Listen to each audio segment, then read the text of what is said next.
could a tiny little known mistake on your resume be the reason you don't even get looked at for a job that you would be perfect for? Companies are desperate to hire people as we are seeing labor shortages in several countries. But still, companies are rejecting people. In fact, millions of resumes are being rejected even though we are in this labor shortage. We are seeing unprecedented levels of companies unable to fill their job posts. As the US suffers from a major labor shortage with a record 10.1 million job openings, more companies are turning to eager teenagers to fill their jobs, with McDonald's even resorting to advertise to 14-year-olds to try to get workers. In the UK, there is a labor shortage causing a blue-collar wage boom, and they are desperate to find truck drivers amongst many other positions, with predictions of 2 more years of labor shortages in the UK. Here in Australia, we're in lockdowns in many places, with many businesses unable to even open, and yet there are still labor shortages in some industries, including critical skilled workers. So it should be super easy to get a job right now. And yet that's not necessarily the case. So why would companies be picky when they are desperate to hire people? Well, the Wall Street Journal have released a pretty eye-opening article that might highlight the reason why.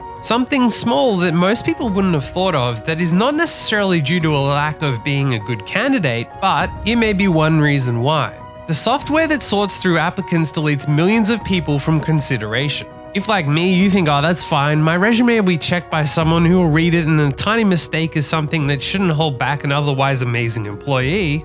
Well, personally, having hired people in several countries, let me tell you this, many job websites automatically tell employers whether someone is a good fit based on some very basic info, which can so easily be wrong.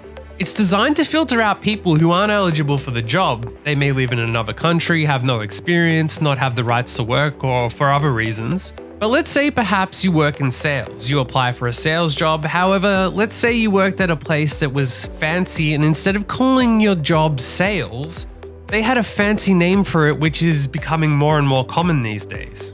Now, when a computer looks at your resume and doesn't see the word sales, they think that you have no sales experience.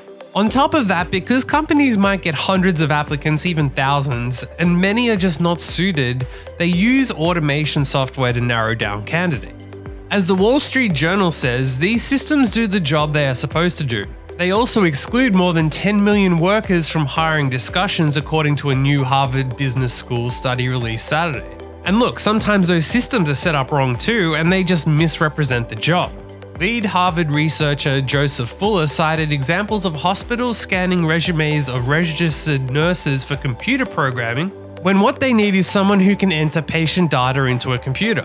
Power companies, he said, scan for a customer service background when hiring people to repair electric transmission lines. Some retail clerks won't make it past the hiring system if they don't have floor buffing experience, Mr. Fuller said. This reliance on automation filters big sections of the population out of the workforce, and companies lose access to candidates they want to hire. The sad part of this is the companies know it's not working too. Nearly 9 out of 10 executives surveyed by Harvard said they know the software they use to filter applicants prevents them from seeing good candidates, which is leading many companies to actually go back to manual reviewing processes. However, hiring automation systems are heavily used across businesses. Such systems, Harvard said, are now employed by 99% of Fortune 500 companies and 75% of the 760 US employers Harvard surveyed as part of its study. Unfortunately, as a candidate, we can't fix the automation software, but we can try to adapt our resume to meet the standard.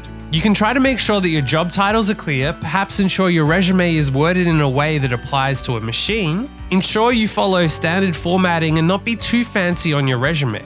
Differences between the way a technical skill is described by the military and the corporate world can also mean a veteran with decades of sought-after experience never has a chance, Harvard's researchers said. So again, if you're coming from a military background or have a similar problem, try to rewrite descriptions in a more business-oriented way. There are many ways to describe the same job, so instead of describing your past roles how you normally would, or even how that company would have explained it, write them using the same language as the job ad you are applying for.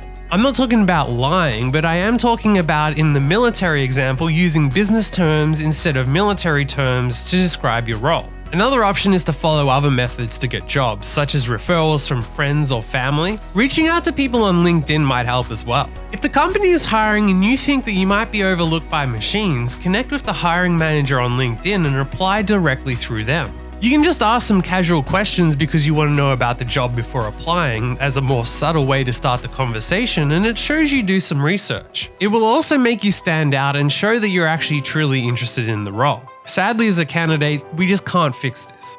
But at least being aware of the issue, at least you can take some steps to make it better. What do you think of these issues? Do you have another method to get around this? I'd love to hear it in the comments. And if you enjoyed this, chuck me a like and subscribe to see more like it. And as always, good luck. And if you enjoyed this, you'll enjoy one of these other videos too. I'm always looking for ways to be strategic about getting ahead in life.